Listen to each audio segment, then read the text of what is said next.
আপনি যদি এখন আমার জিজ্ঞেস করেন যে ভাই শেখ হাসিনা আসতেই পারে, না আসার জন্য কি করেছেন আপনি? এই গত এক বছরে শেখ হাসিনার সময়ের যে কোনো সময়ের চাইতে বেশি টাকা পাচার হয়েছে গত এক বছরে। ডক্টর ইউনূস যদি বাংলাদেশে ওই জিয়া অরফানেজ ট্রাস্ট এইটার এই দুর্নীতির জন্য যদি নাকি রাষ্ট্রপ্রধান হিসেবে খালেদা জিয়ার বিচার হয়, তোমার বিচারও হবে। তো হচ্ছে এই যে সবশেষ দিলীপ আগারওয়ালার যে টাকা পাচার হইলো না, এই টাকাও পাচার করেছে আমাদের চুয়াডাঙ্গার টরিক। ওর মাধ্যমে সিঙ্গাপুরের ব্যবসা ওগুলি দেখায় ওইখানে টাকা ভাগাভাগি হয়েছে।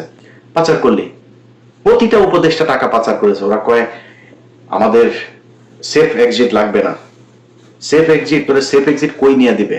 তুই কই যাবি? ডিম একজনের মাথার উপরে তো গেছে, দেখছিস না? ডিম পিছন দিয়া নিচে দিয়া ঢুকানো হবে। কই যাবি তোরা? কই আসবি? পৃথিবীর কোন দেশে যাবি?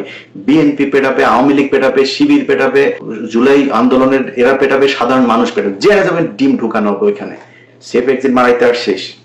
তোরা মনে করছিস টাকা পয়সা মাইরে এমনি খাবি, খায়া তারপরে তোরা এগুলি যা মনে চায় তাই হয়েছে। আপনাদেরকে কথা দিছিলাম না যে আসিফ নজরুলের কই কই কি কি ধান্দাবাজি করে শুরু করতে যাচ্ছে সেগুলো নিয়ে, যে এতগুলো মানুষ মারা যাওয়ার পরে একটা দেশ কোথায় যাওয়ার কথা, সেই দেশটা যাচ্ছে কোথায়? এখন আওয়ামী লীগ মাঝে মধ্যে বলে, দেখছিস এই সময় আওয়ামী লীগ বলার সুযোগ পায়, আওয়ামী লীগ বলার সুযোগ পায়, দেখ দেশ এই হচ্ছে ওই হচ্ছে, হাসে তারা। আর ডক্টর ইউনূস যদি বাংলাদেশে ওই জিয়া অরফানেজ ট্রাস্ট এইটার এই দুর্নীতির জন্য যদি নাকি রাষ্ট্রপ্রধান হিসেবে খালেদা জিয়ার বিচার হয়, তোমার বিচারও হবে।